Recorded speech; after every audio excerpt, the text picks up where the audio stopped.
Ladies and gentlemen, welcome into the final rendition of the AP poll for 2022-2023. This is the last one. We had Georgia crush TCU last night. Now, guys, there is a problem with YouTube right now. It is a major issue that's affecting creators. I don't really know what to do. I don't know. Do I upload? Do I wait? It is what it is. It's just a sad situation. So hopefully it gets fixed and people are able to see this video and the algorithm works and all that. It is real sad. But I do want to give a final update on the AP poll. I know a lot of people say it's meaningless, but then those same people, when they're discussing teams historically, they talk about like, oh, Team X finished inside the final AP poll 6 times or whatever. It's like they use it historically to grade teams, but then they say it's meaningless. And I agree, a lot of these voters are unqualified, but it is important to look at this if you are a college football fan and see where your team finished in the final rankings that were released here. Just looking at the top 3, of course, Georgia, the unanimous number 1, we're going to hope. TCU coming in at 2, Michigan at 3. It's a sad story, guys. I mean, you could make an argument that at worst, Ohio State is the second best team in college football. They gave TCU number 2, I guess because they made the national title. But in my opinion, when you lose 65-7, you have to like rethink the team. And you look at TCU and all of their close wins. Running the field goal team on late to beat 6 and 7 Baylor. Their win against Kansas State when they came back when Kansas State's starting quarterback got injured. All the one-score games. Oklahoma State barely beating them. And then they get crushed by Georgia. I think ranking TCU second is not accurate for this season. I understand they made the national championship, but when you lose 65-7, essentially worse than an FCS game, all of that gets thrown out of the window, in my opinion. But the whole argument head-to-head, I think if TCU and Michigan play 10 times, Michigan probably wins 9. They just had like 5 unforced errors in the first half of that game. But they go TCU 2, Michigan 3, and Ohio State 4. Of course, Michigan has the head-to-head above Ohio State, so they're going to put Michigan above OSU, and they also have one less loss. But one of Ohio State's loss was the best loss in the entire nation, losing 42-41 to Georgia. Moving on, Alabama at number 5, not surprising at all. Bama destroying Kansas State. There was a little bit of talk from Alabama fans that they should have been in the playoff. It's just, the regular season has to matter, guys. And Alabama, even in their bowl game against Kansas State, they have no receivers. They just have no receivers. I don't know why, but they have no receivers that are like any good, or I guess they're mediocre. But it's like, I didn't even watch a ton of the Alabama-Kansas State game, and I was like, wow, their receivers finally did something. Their leading receiver had 3 catches, I think. So it's like, but no, Alabama definitely one of the top 4 teams in terms of talent. But losing those 2 games and some of their other close wins did keep them out of it. But I agree. I think the 12-team playoff will hopefully fix this issue that college football has, because it's a legitimate problem. You can't have your national title game end 65-7. And unfortunately, it was a possibility with the talent disparity on display between TCU and Georgia. You've got Tennessee at number 6. They won the Orange Bowl. Their defense played well against Clemson. Joe Milton had no turnovers. They had a breakout season. Congratulations to them. Penn State coming in at number 7. What an amazing turnaround there for James Franklin. They have significant momentum, and I would expect them to be a preseason top 10 team next year with a boatload of talent, including a 5-star young sophomore QB and a young, really good running back. Looking at number 8, it's Washington. They're another team that's going to be really good next year. They beat Texas in kind of a lower scoring game. They get their starting quarterback back. along with a number of key players. For Washington next year, it's going to come down to the defensive side of the ball. You got Tulane at number 9, which is amazing. They came back in that crazy game against USC.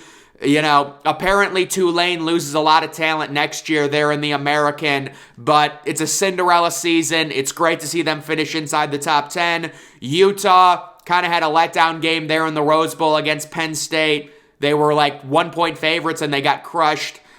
So they still had a good season and they're still a really good team and they still beat USC easily. And they beat Caleb Williams twice. So they beat the Heisman Trophy winner twice. That is impressive. How about a 4-loss team inside the top 10? That's funny. Florida State at number 11. So Florida State maybe underwhelmed a little bit in their bowl performance against FSU, being 7.5, 8-point favorites. I think the line got pushed to 9 and only winning by 3 there, 35-32. Guys, the hype surrounding FSU is crazy. They're returning Jordan Travis, a really good receiver, Johnny Wilson, and also a really good edge rusher who could have been a first-round pick. And the transfer portal has been amazing to FSU this offseason. They're ranked as a top 3 team in terms of overall transfers. They've added like 5 legitimate impact starters. FSU is going to be a preseason top 10 team next year. USC, disappointing ending.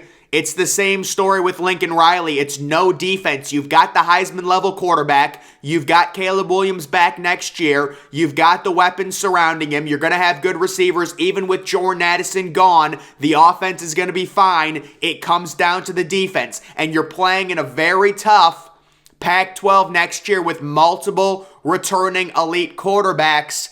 That's going to be tough for USC. They have to figure out their defense there. You've got Kansas State at number 14. They made a New Year's Six Bowl. They had a good season. They kind of got screwed a little bit by Bryce Young opting to play in that game, and they got destroyed by a team that's way more talented than them. No shame in it. It was a good season for Kansas State.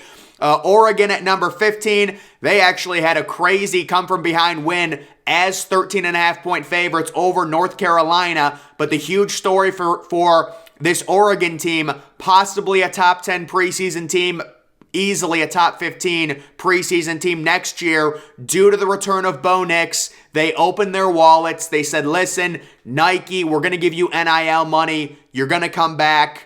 And Oregon should be good next year. LSU is getting significant hype next year. We know they crushed Purdue, with Purdue basically having, a shell of itself with the Jeff Brom leaving, Aiden O'Connell not playing. They end up crushing them 63-7, and they return Jane Daniels for like his 5th season. So he's got significant, experience. We'll see what Brian Kelly can do. They're getting hype as a preseason top 10 team. We will see. Oregon State finishes at number 17. They faced a Florida team that was missing everyone. They will be interesting next year with DJ Uiagalelei, the former transfer 5-star from Clemson. At number 18, Notre Dame. They had a really good win, I thought. Notre Dame did, over a charging South Carolina team.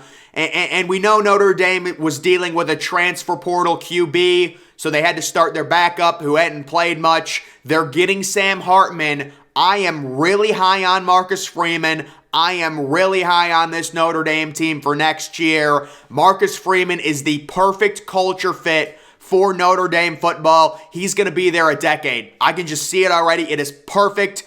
They started off, losing to Ohio State, losing to Marshall, but they totally turned their season around, and they finished in Marcus Freeman's first year a respectable 9-4, a respectable top 20 finish. I'm impressed with Notre Dame. The one loss that was crippling to them, the Stanford home loss, that loss crippled them, and that loss was inexcusable. Other than that, you lose to Marshall. It's early in the season. It's the game after Ohio State. Very emotional. But other than that, I thought Notre Dame, really good year. Losing on the road to USC and Caleb Williams, no shame in that. Getting a better quarterback, Sam Hartman, that's going to help them significantly next year. Troy at number 19. They beat UTSA with 150 yards of total offense. Amazing. Amazing. Mississippi State at number 20. They beat Illinois. But Illinois, guys, they had multiple opt-outs. Chase Brown was out. Witherspoon, a possible first-round cornerback, was out. That Illinois team was a shell of itself, let's be honest. UCLA at number 21. They had the crazy loss to Pittsburgh that no one expected. They were 8.5, 9-point favorites. They had a 98% chance to win according to ESPN FPI early in the third quarter of that game, and they totally blew it against the backup quarterback. And now they get a transfer QB who's actually pretty good from the MAC, along with a generational 5-star quarterback they flipped from Oregon, Dante Moore. That'll be an interesting situation for Chip Kelly. Next, we've got Pittsburgh at 22.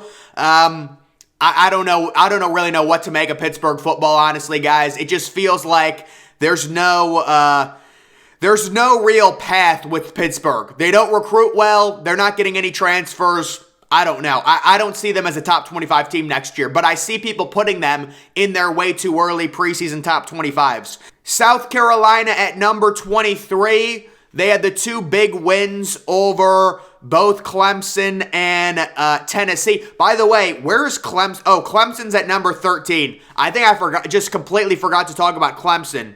So Clemson fell down 3 spots after losing the Orange Bowl to the number 13. I apologize for that. But South Carolina at 23, I would say a pretty good season for them. We'll see if Spencer Rattler returns. Fresno State at 24. A real sad story with Fresno State that not a lot of people know about. If they would have had their starting quarterback, this would have been probably the group of 5 darling over Tulane. They were a really good team. Their starting quarterback got injured early in the season. When he came back, they went on a total warpath.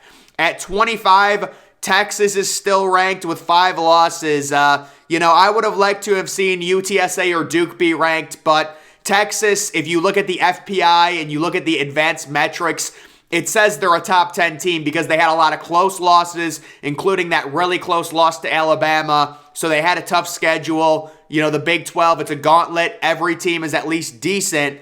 So Texas comes in at 25. And then taking a look at the others, you've got Duke. It would have been big for their program to get ranked in the final poll. They just miss out on it. UTSA, Air Force, they had a great year. I love Air Force, and I had them winning outright over Baylor as 6.5-point underdogs. Boise State getting a shout out. Minnesota had a good year with, the great running back. Texas Tech had a huge win over Ole Miss. They had a really strong finish to their year. North Carolina getting us some love. NC State, Iowa. It's amazing people voted Iowa inside the top 25 with such an epically bad offense, but they do have a really elite defense, possibly the best defense or like the second best defense in college football. Louisville gets a shout out. Purdue gets 3 votes after losing 63-7. You love to see it. Maryland gets 2 votes after having a decent win against NC State. I liked Maryland this year. They had a decent season. Marshall gets 2 votes just because they beat UConn. Cincinnati gets a vote after losing 24-7 in the Fenway Bowl. And Illinois gets a shout out, and they get 1 vote as well. So guys, that is going to do it for the final AP poll update here for college football. And the next AP poll, I'm guessing, will probably be in August. So this is basically it. Georgia, the best team by far. They go TCU or I wouldn't say by far because Ohio State almost beat them. But they do go TCU number 2 because they made the game. I just think if you're actually ranking teams, I don't know how you can put TCU, a team that skated by and got lucky all season, and really got lucky against Michigan, and then gets beaten to a bloody pulp, worse than FCS teams, 65. I don't see how you can put them at number 2. They can't be number 2 for me. It's one thing if you lose 52-24 or something like that. You lose 65-7?